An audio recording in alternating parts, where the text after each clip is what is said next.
Hola, ¿qué tal? Muy buenas tardes. ¿Cómo están, chicos? Es un gusto saludarles nuevamente. Muy buenas tardes. Es un gusto saludarles y estar acá con ustedes nuevamente. Pues vamos a dar inicio a la clase el día de hoy, la cual va a ser un poco más sencilla, más suave, más tranquila, por decirlo así, porque el día de hoy vamos a estar celebrando acá en la oficina pues nuestro convivio y tengo que moverme para un lugar eh, a efecto para poder convivir con los procuradores de acá de la oficina y con otros colegas, ¿sí? Invite al convivio, Lee. Eh, claro que sí, claro que sí. De hecho, el convivio iba a ser la semana pasada, pero lamentablemente pues me surgió una cuestión muy personal y no pudimos. Pero vamos a entrar en materia así rapidito, pues dentro de los otros, continuamos con el tema, es los principios registrales.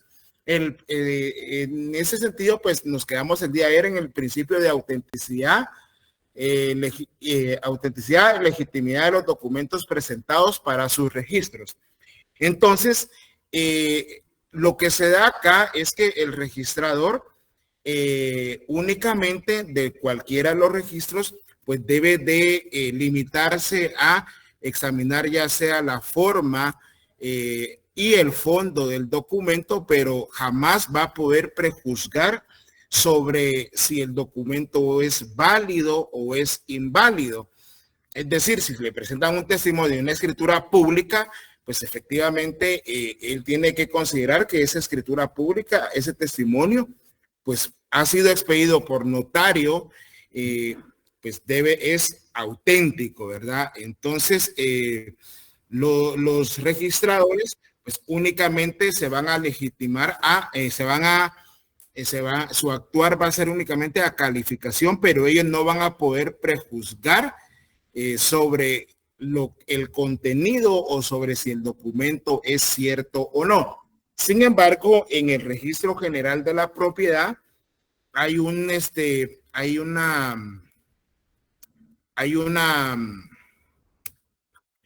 hay un departamento que se llama de seguridad registral. Cuando ustedes, por favor, vayan a celebrar un contrato de compraventa o alguna otra cuestión, por favor, si es con una persona de la tercera edad, si quieren mejor asóciense de testigos, eh, lo cual no debiese ser así, pero este departamento de seguridad registral muchas veces pues sí prejuzga sobre la autenticidad o la validez o no de algún documento, ¿verdad? Por eso es de que volvemos a la acotación de que ningún registro va a prejuzgar sobre la validez o invalidez de un documento. No, los registros pues no son convalidantes. Por esa razón es de que se consigna esa famosa frase, por lo menos el Archivo General de Protocolos, el registro electrónico de poderes, siempre le consigna esa salvedad de que ellos básicamente no están convalidando que el negocio o el instrumento público se haya reunido todos y cada uno de los requisitos que establece la ley. Eh, a eso es a lo que se refiere ese principio de seguridad registral, de presunción de autenticidad, legalidad de los documentos. Igual, usted como notario, pues va a poder también invocar este principio. Lo estábamos viendo el día de ayer, en el sentido de que,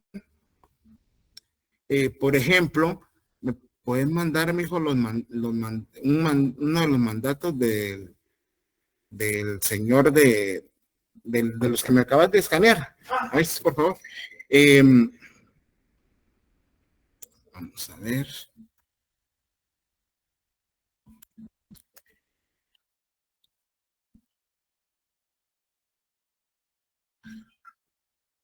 No encuentro ahora no encuentro el documento para.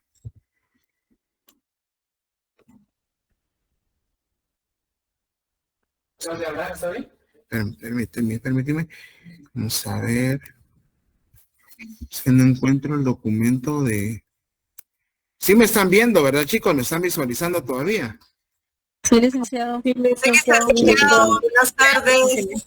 Ahí estamos. Entonces, les decía, por eso también está que los registros, al menos el registro de la propiedad, siempre hago la acotación, es un registro de carácter declarativo y no constitutivo. El único ente que puede decidir o indicar si algún documento es nulo o concurre alguna nulidad o falsedad en el mismo son los jueces de primera instancia del ramo civil. Y todo eso porque, como les digo, los registros, el registro de la propiedad es un registro declarativo y, por ejemplo, si una persona no está de acuerdo con una inscripción, pues obviamente lo que puede hacer es promover ya sea un amparo o promover un juicio ordinario del negocio jurídico para cancelar esa inscripción que se realizó porque se pudo haber falsificado la firma de la persona. Y en ese sentido, pues ya hemos visto que la Corte de Constitucionalidad ya tiene criterios en el sentido de que, por ejemplo, si la Corte de Constitucionalidad establece que evidentemente que el documento es falso, que el documento es nulo, ¿y cómo lo puede hacer? Ahí se otorga una protección plena. Por favor, ahí buscan eso, esa jurisprudencia está en lo que les mandé, en lo que está en el salón. Y como licenciado, por ejemplo, el testimonio de la escritura pública se hizo en el protocolo de un notario fallecido, es decir, la escritura se autorizó, qué sé yo, hace un año y el notario falleció hace 5 años. Eso es evidente que es nulo de pleno derecho y por eso precisamente pues se cancela. El registro no va a venir, este principio tiene que, el registro no va a venir, va a llamar al notario, mire, disculpe, usted está vivo todavía. Mire, disculpe, estas son sus hojas de protocolo. No. Los documentos que se van a presentar al registro, pues, gozan de presunción de legitimidad y de autenticidad. Y en efecto, eso es lo que el Registro General de la Propiedad evacúa, porque siempre se le da audiencia cuando se promueve una nulidad o cuando se promueve algún amparo en contra del Registro General de la Propiedad. Eso es lo que ellos manifiestan. Miren, aquí se presentaron esos documentos, pero esos documentos gozan de presunción de autenticidad y de legitimidad. Esto está contemplado en el artículo 186 de su Código Procesal Civil y Mercantil, ¿verdad? Que ya hemos leído con anterioridad. Entonces, al igual como el registro también puede indicar eso, pues usted también en su oficina le van a presentar documentos y en donde usted, si quiere, investiga, si no, no, pero usted le va a dar presunción de autenticidad. Un documento personal de identificación, usted puede considerar que es legal, un certificado de nacimiento, pero por ejemplo, si su cliente le dice a usted, mire, me quiero averiguar si en realidad esos documentos que me están presentando, pues precisamente para eso son los registros, ¿verdad, chicos? Y lo que les estaba explicando, pues esa presunción admite prueba en contrario, es decir, es una presunción juris tantium, toda vez de que, como les digo, un juez de primera instancia civil o ya sea un tribunal o la propia Corte de Constitucionalidad mediante amparo, pues pueden declarar la nulidad cuando sea evidente. Ahora, si no es evidente o, por ejemplo, supuestamente se firma una escritura y el vendedor, el titular, el último titular que aparece en el Registro General de la Propiedad, parece que firmó hace 6 meses, sí, pero sin embargo se comprueba que ella había fallecido hace 2 años, también la Corte de Constitucionalidad otorga una protección plena ¿Y en qué consiste? Por favor, pongan atención. La protección plena es de que ahí sí se otorga el amparo en definitiva y se ordena al registro cancelar esa inscripción nula, porque obviamente ya la persona había fallecido. Ahora, cuando todavía no se otorga un amparo pleno, es decir, todavía la Corte de Constitucionalidad considera que, por ejemplo, no hay todavía no tenemos a ciencia cierta si efectivamente debe otorgarse, pues lo que hace la Corte de Constitucionalidad es, en su sentencia, ordena al registro que no opere ninguna inscripción durante el plazo de 2 o 3 años para que la persona que indica fue afectada pueda promover también su juicio ordinario. Entonces, por ejemplo, ustedes, y esto es pan para Tsumatate, y con esto pueden ustedes pues ganarse también el pan de cada día. Cuando llegan a su oficina y le puedan presentar estos posibles casos, pues usted tiene que analizar, puede hacer una investigación. Si es evidente, como hemos dicho, o que ya el notario ya falleció, o que el que vendió ya falleció y son fechas posteriores, o las hojas de protocolo no existen, ahí para más rapidez, pues puede plantear usted un amparo, le van a otorgar esa protección constitucional total y se ordena la cancelación y ya vuelven las cosas al estado anterior, donde la persona que solicita el amparo, pues vuelve a aparecer como dueña. ¿Qué significa esto, Lick? Por ejemplo, estafaron a una persona con una escritura falsa, fueron a escribir esa supuesta compraventa. ¿Y qué es lo que hacen? Esta compraventa luego venden a otra persona y luego esta otra persona vende a otra persona y así sucesivamente. No importa si las transferencias sean 2, 3, 10, 15, pero cuando se plantea la acción de amparo o el proceso ordinario, desde el momento en que se vició, es desde ese momento que el juez ordena cancelar esa inscripción y como efecto dominó, caen las demás. No sé si me entendieron o tienen alguna pregunta. Y cuando la Corte de Constitucionalidad indica únicamente que se limita a que no se puedan hacer operaciones sobre esa finca en el registro, pues ahí lo que tiene que hacer sí es acudir a la vía ordinaria de una vez para que se dilucide. ¿Y cómo es eso, ni cómo puede la CC? Por ejemplo, si aparecen un caso de una compraventa doble, es decir, la persona le vendió la propiedad 2 veces a la misma persona, pues ahí sí es litigioso y pues es un juez del orden común, un juez de primera instancia civil, el que va a indicar, va a declarar si a quién le va a asistir el derecho.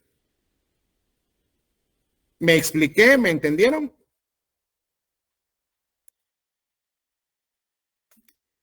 Sí, Liz, gracias. Sí, licenciada. Y por último, aquí viene el caso concreto que para los que estén en clases, pues puede ser objeto de pregunta de examen. El único caso en donde la ley establece que no es necesario ni plantear un amparo ni llevar un proceso de carácter ordinario, lo encontramos regulado en la ley de extinción de dominio. ¿Alguien sabe a qué tipo de nulidad es a la que nos referimos?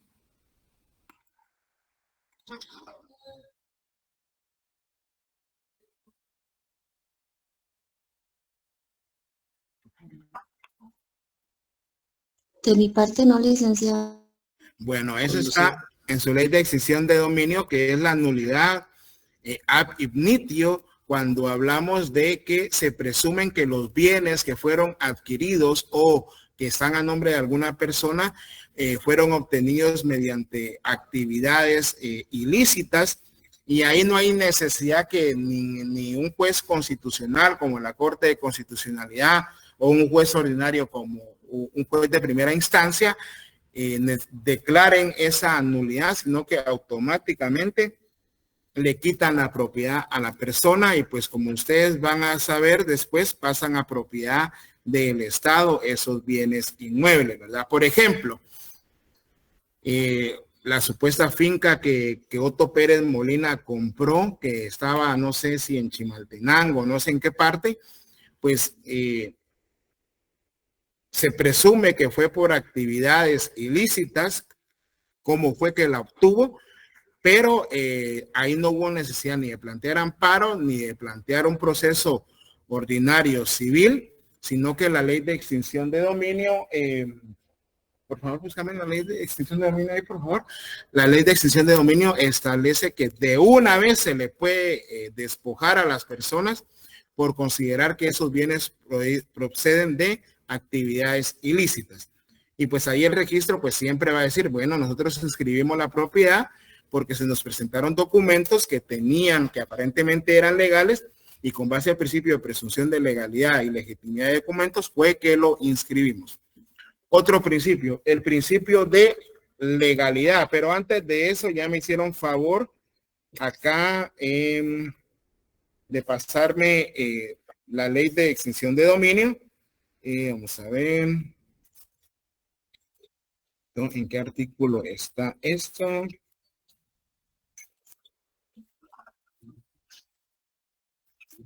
Me acordaba que estaban los artículos primeros, ¿verdad, chicos? Estabas en el artículo 3, no sé mal, inciso A. Artículo 3. Sí, la nulidad ab initio, ¿verdad? Se entenderá que la adquisición o disposición de los bienes o la constitución de patrimonio de origen ilícito o electivo a sabiendas de tal calidad o debiendo presumir razonablemente constituye negocio jurídico contrario al orden público y a las leyes prohibitivas expresas o se han constituido en fraude de ley. Los actos y contratos que versen sobre dichos negocios en ningún caso constituyen justo título y son nulos ab initio, ¿verdad? Y el conocimiento de la presunción razonable o el origen ilícito o delictivo de los bienes a que hace referencia el párrafo anterior, se podrá inferir de los indicios o de las circunstancias objetivas. Entonces, acá de una vez procede la nulidad y se despoja del bien como le pasó a Otto Pérez Molina o incluso bienes de Roxana Valdetti, etcétera, etcétera, ¿verdad, chicos? Lo que pasa es de que esta norma es una norma copiada del ordenamiento jurídico colombiano.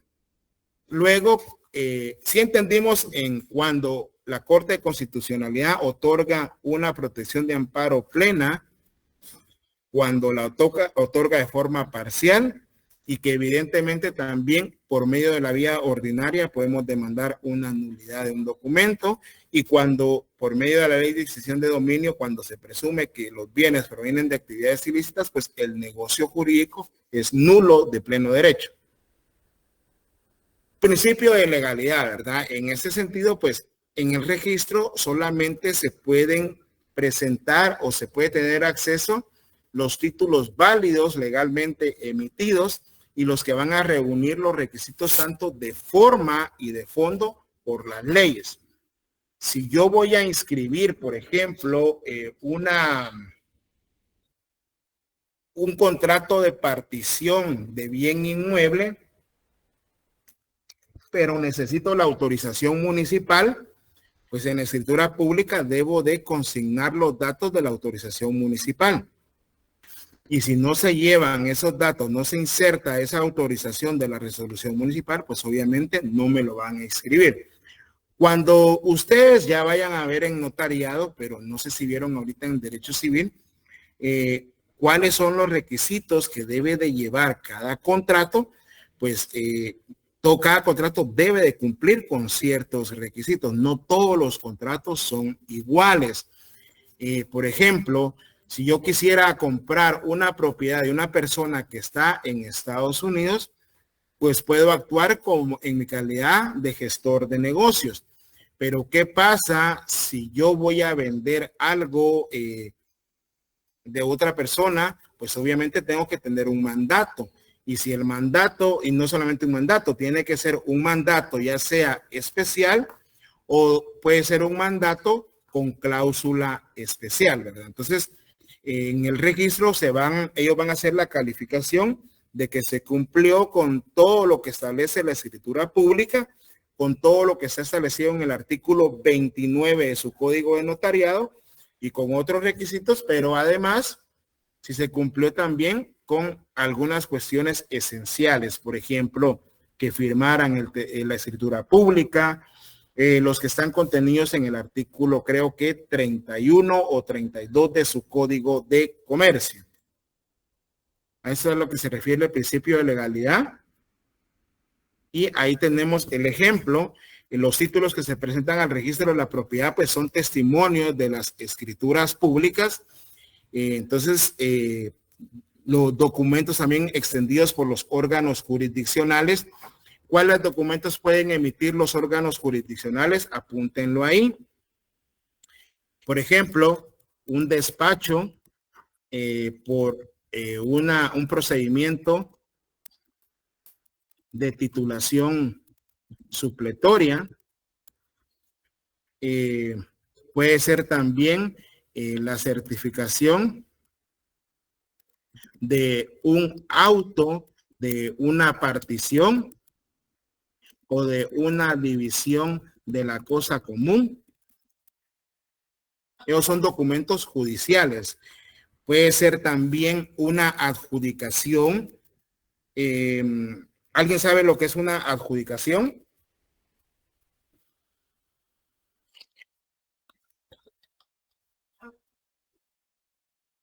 No, licenciado, al menos yo no. Bueno, una adjudicación, gracias Wilma, no tengan pena, si no saben, pregunten.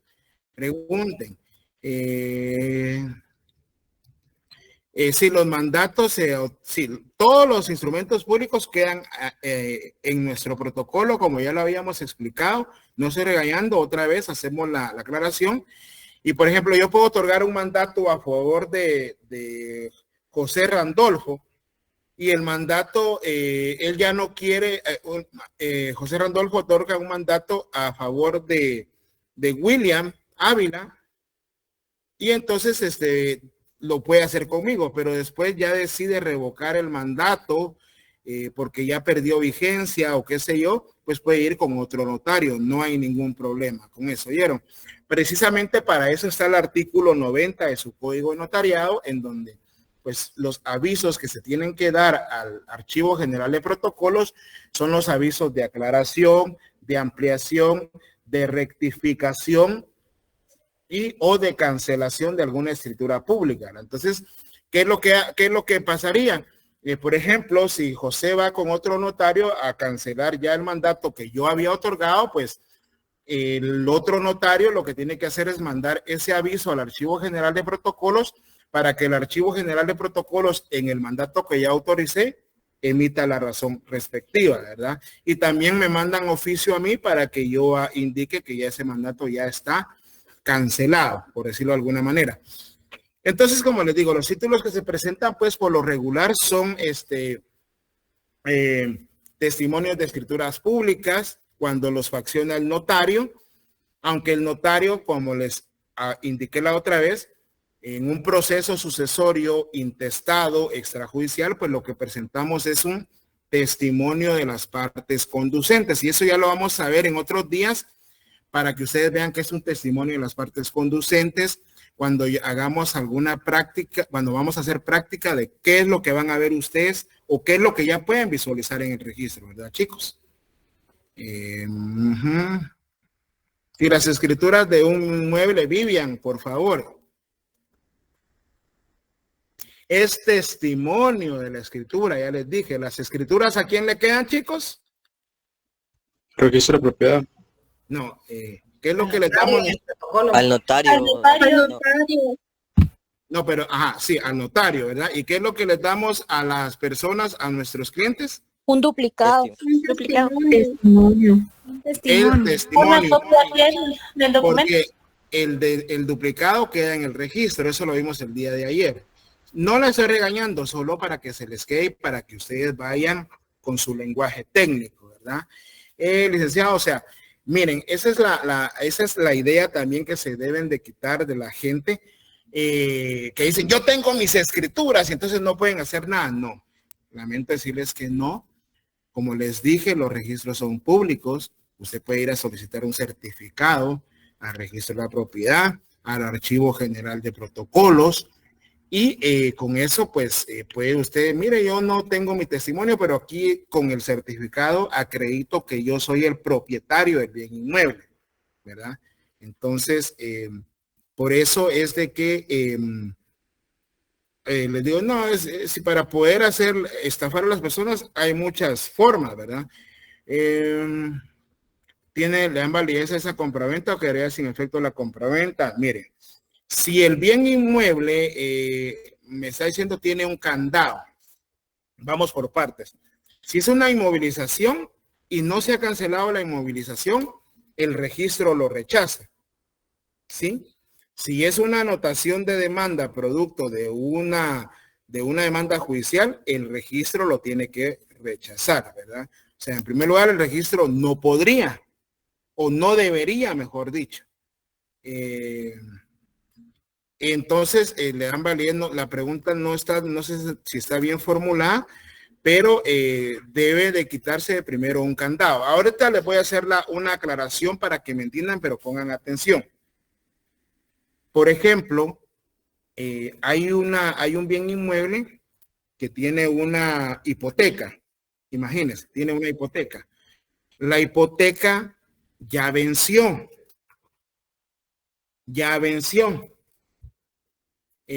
Pero la persona, mire, dice, ya venció la hipoteca.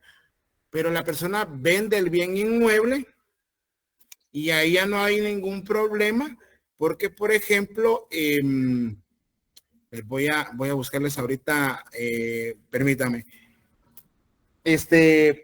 Cristian.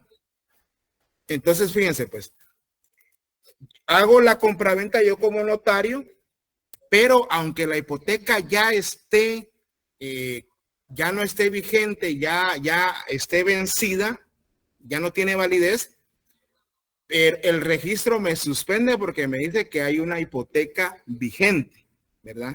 Entonces el registro no inscribiría esa compraventa. ¿Por qué? En primer lugar, porque el registro le conviene que pague la cancelación de esa hipoteca, que son 160 quetzales, y aparte de eso, ahí puedo inscribir yo la compraventa. Entonces lo que hace, aunque ya esté vencida, aunque tenga 30, 40 años de vencida la hipoteca, pero si no se ha cancelado, no podrían los registradores operar la compraventa. No sé si me entienden, me doy a entender. Por ejemplo, hay un usufructo vitalicio también, pero ya el usufructuario ya falleció. Se tiene que cancelar ese usufructo si no el registro no opera ningún otro documento posterior. ¿Me doy a entender? Sí, licenciado. No tengan pena, si no han entendido, yo les vuelvo a explicar. Entonces, ¿qué es lo que hacemos, licenciado? Bueno, por ejemplo, si una escritura está cancelada, si una hipoteca ya no está vigente, pues únicamente tengo que hacer un escrito, pero eso lo vamos a ir viendo. Le voy a pedir a mi procurador cuando hagamos no, una hipoteca es un gravamen, Abigail. Ya vimos la diferencia entre gravamen, anotación y limitación. Eso lo vamos a ver cuando estemos haciendo nosotros las consultas de las fincas, y ahí van a estar viendo, van a ver ustedes los duplicados que quedan y todo eso. Por ejemplo, ¿qué es lo que hacemos? Cuando nosotros verificamos, por ejemplo, si hay una hipoteca ya está vencida, ¿cuál es la regla general, chicos, de si algún documento se va a presentar a los registros públicos? ¿En qué documentos se deben de redactar esos negocios jurídicos que se deben inscribir en el registro de la propiedad, para ser más específicos? En escritura pública. En escritura pública. Por eso les digo, esa es la regla general. Pero, por ejemplo, la cancelación de hipoteca, si ya está vencida, Basta y sobra con que hagamos un memorial simple en donde vamos a solicitar la cancelación de esa hipoteca que ya no está vigente, ¿ya? Y también presentamos el testimonio de la escritura pública con su duplicado para inscribir la nueva compraventa. Entonces, ¿qué hacemos? Presentamos 2 documentos en un folder distinto y cuando usted llena su formulario, pues ahí le preguntan, ¿este documento tiene relación con otro? Sí. Ese es el documento número 1 porque primero se tiene que operar la cancelación de la hipoteca y luego la compraventa. Y los 2 documentos se ingresan el mismo día. Entonces ya el registrador ya sabe que va la hipoteca primero y luego la compraventa después. Y muy buena pregunta que me hizo la compañerita, aunque no estaba muy bien formulada la pregunta, pero eso nos ayuda también a aclarar otros puntos. Porque ¿qué pasaría? Si presento la compraventa de primero y luego presento la cancelación de la hipoteca. ¿Alguien que quiera responder? La rechazan. La rechazan, ¿verdad? La suspenden porque le van a decir, se suspende la presente inscripción toda vez de que sobre el bien inmueble hay un gravamen hipotecario todavía inscrito, no vigente, pero todavía inscrito, ¿sí? Entonces usted hace un memorialito para los que no lo saben y le solicita al registrador. La otra forma, por ejemplo, si la hipoteca está vigente, pues ya les indiqué el otro día que lo que se celebra es un documento que se llama carta de pago, ¿verdad? Entonces, la carta de pago va en escritura pública y ahí se hace constar la persona que ya le pagaron lo que le debían y que no, carta de pago se llama si la hipoteca está vigente, estimada Alicia, ¿oyó? Carta de pago. Ahora, si la hipoteca no está vigente, con un memorial y cualquier persona puede solicitar. El mismo ejemplo es con el usufructuario, si ya está fallecido, cualquier persona lo puede presentar. Incluso les voy a dar también otro tip para los que vayan a litigar, es que a veces por ejemplo, los embargos tienen una vigencia de 5 años. Y si la persona no se puso pilas ahí con su proceso, usted puede, después de los 5 años, solicitar la cancelación de ese embargo sin necesidad de autorización judicial, ¿verdad? No sé si me entendieron, ¿verdad? Entonces, ahí sí que cada quien sabe, ¿verdad? Cómo es que se va haciendo. Entonces, la regla general en escritura pública, pero las excepciones son los ejemplos que les he puesto. Les he indicado las excepciones, por ejemplo, los documentos que emanan de un tribunal jurisdiccional o los notarios, ¿verdad? Pero yo les voy a ir enseñando a ustedes, va a ser de práctica, posiblemente sea mañana jueves, porque viernes nos toca examen para que se relajen un poquito, ¿verdad? Continuemos con el contenido. La calificación ya indicamos, pues ahí tienen un ejemplo de cómo era antes el formulario que se llenaba, lo podía usted llenar a mano. Ahora ya los formularios los puede llenar usted de una vez electrónicamente. Como les dije, no es lo mismo que el solicitante es la persona legitimada que quiere inscribir su derecho. El presentador es cualquier persona, puede ser el procurador del abogado, del notario, puede ser incluso otra persona, puede ser el propio notario, etcétera, etcétera, ¿verdad? Licenciado, disculpe que le interrumpa, su micro está algo mal. ¿Mi micrófono está algo mal? Sí, no se le escucha demasiado bien. No, Lick, sí se lo escucha bien. Sí, se le escucha. Sí, Sí. no, licenciado, se escucha perfecto. Se le escucha perfecto, Lick. Gracias, Marlon. Entonces, tal vez usted tiene su problemita, ¿oyó? Ok, gracias. Vaya, no tenga pena. Bueno, entonces, pues la calificación va a consistir en esa obligación que tienen los registradores, precisamente porque ellos van a tener un cierto grado de responsabilidad, ¿verdad?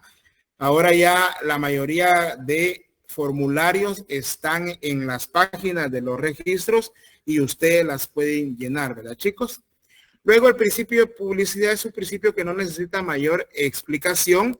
Ya lo vimos este principio, pues óiganlo bien. Cualquier persona individual o jurídica puede pedir cualquier copia, cualquier certificación de cualquier naturaleza que obre en los registros públicos, salvo las excepciones establecidas en los artículos 29, 30 de la Constitución Política de la República y artículo 39, ¿verdad?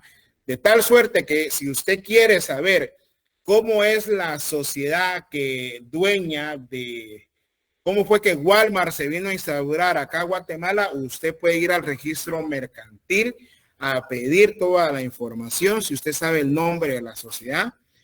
De tal suerte que si usted quiere saber quién es el dueño de X marca, ahí está en el registro de la propiedad intelectual.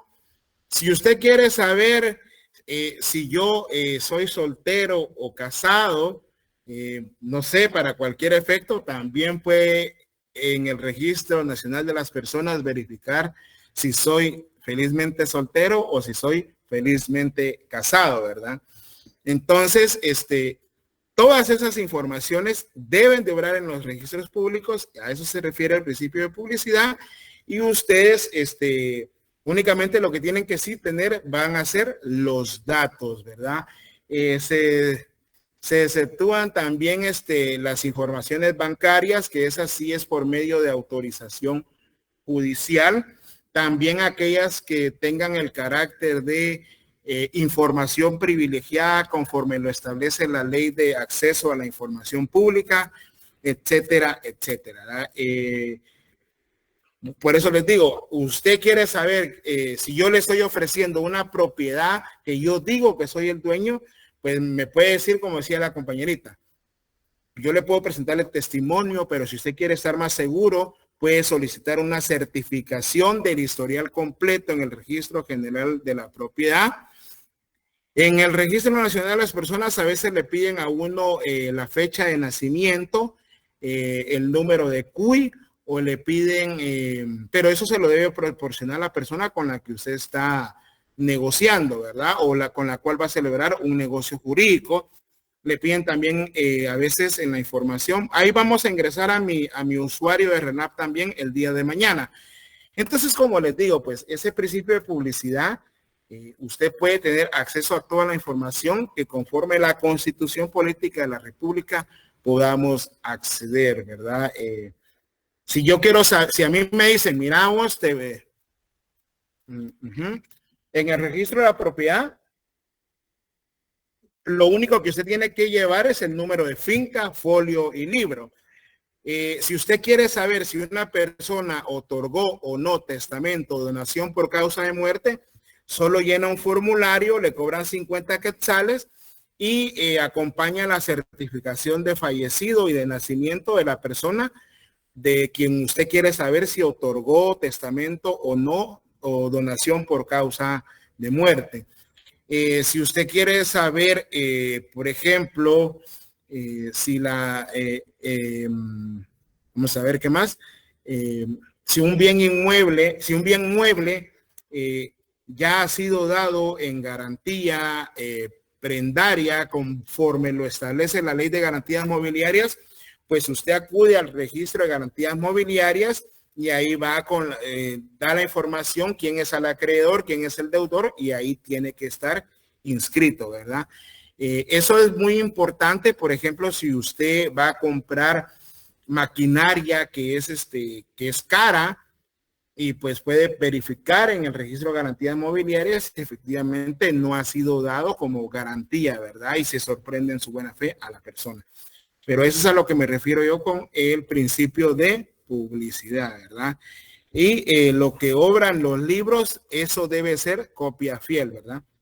Y como les decía, ¿quiénes tienen derecho a tener información? Cualquier persona. Cualquier persona que tenga interés puede pedir informes, copias, reproducciones, certificaciones. Si yo quiero saber un caso hipotético, yo tengo 5 hermanos, falleció mi papá, y tal vez dejó algunos bienes muebles, pero tal vez mi papá falleció hace que como 3 años. Lo que si yo quiero ver si ya alguno de mis hermanos radicó un proceso sucesorio, pues puedo pedir un informe al registro de procesos sucesorios de la Secretaría de la Corte Suprema del organismo judicial para que me digan si ya se radicó un proceso sucesorio. Si queremos saber direcciones, ahí es un poco difícil. Incluso los juzgados lo que le dicen a uno es que uno tiene que proporcionar esa información.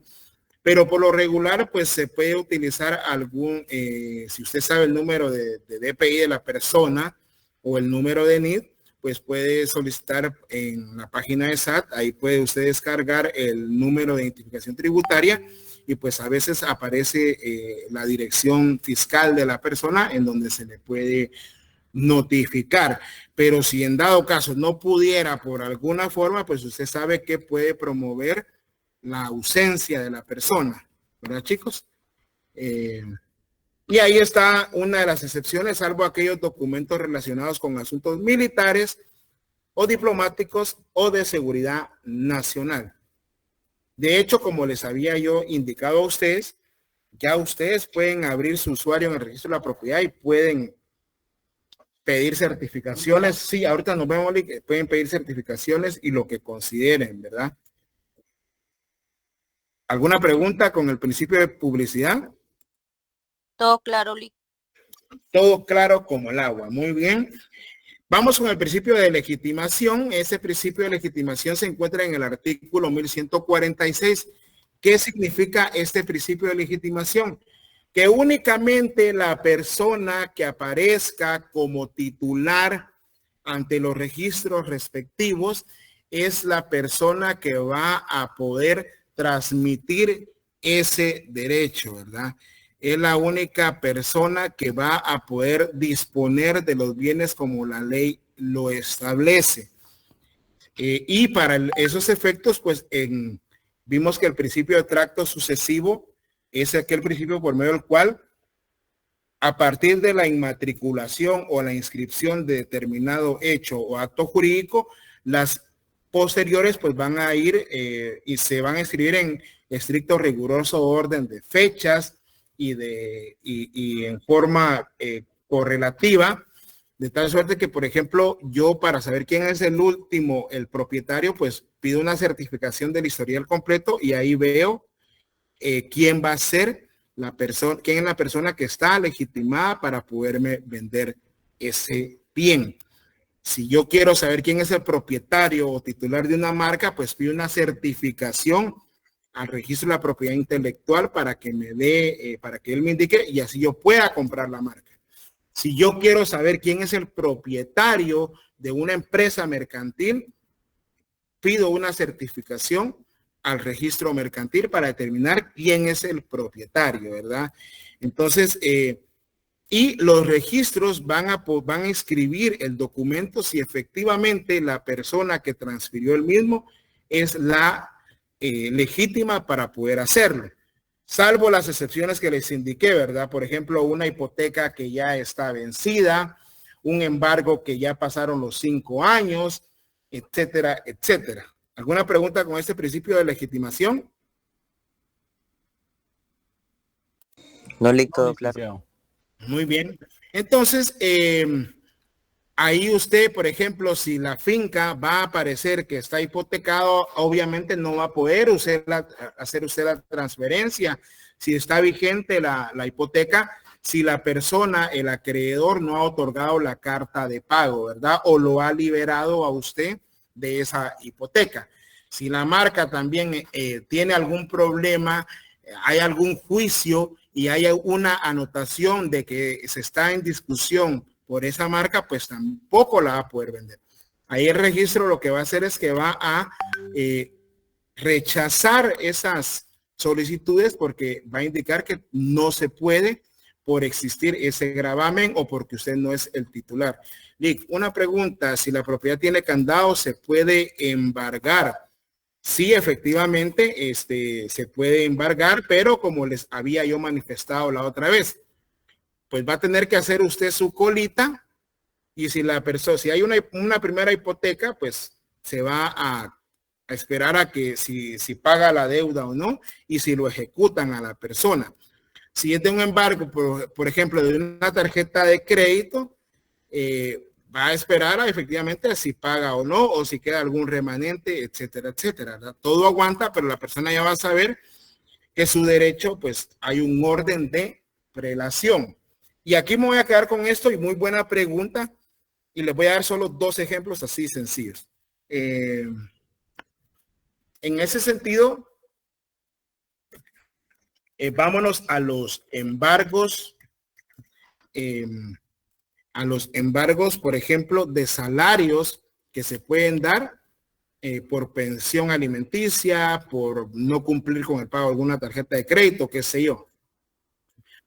Entonces, a la persona le embargan su salario por el porcentaje legal, que es el 30%, y, por ejemplo, si el primer embargo es por la cantidad de 100,000 quetzales, pues hasta que llegue a los 100,000 quetzales, se libera ya el embargo, pero ese dinero queda retenido. Pero, por ejemplo, si hay 3 embargos sobre el salario, hasta que se lleguen a los 100,000 quetzales, pues ya se continúa el embargo para pagarle al segundo, y hasta que se llega a la suma reclamada por el segundo, se va con el tercero. No sé si me entendieron con el ejemplo, si me di a explicar. Entonces, Lick, se acumulan los embargos hasta que se cumpla uno, pasa el siguiente. Exactamente, así es. Así es. Y de hecho, por eso esas son unas malas prácticas que hace gente mafiosa también a veces, ¿verdad? Pero eso no se lo voy a decir yo, porque mi función es indicarles a ustedes esa situación. También va a venir este tema de relación del derecho registral con otras ramas, pero eso no necesita mayor explicación. Y para el examen del viernes, ¿verdad? Hasta acá sería el examen. Y nos vemos el día de mañana. Como les digo, mañana va a ser práctica para que no estén tensos en el examen. Y pues vamos a ir viendo y vamos a ir afianzando esos conocimientos. Entonces, chicos, que Dios me los bendiga. Nos vemos el día de mañana. Gracias, Chao. Muy amable. Gracias, Disfrute su licenciado. convivio. Bendiciones. Gracias, licenciado. Buen convivio. Gracias, licenciado. Gracias, Lick. Feliz tarde. Gracias, muy amables. Se me cuidan y pilas, chicos. Vaya pues.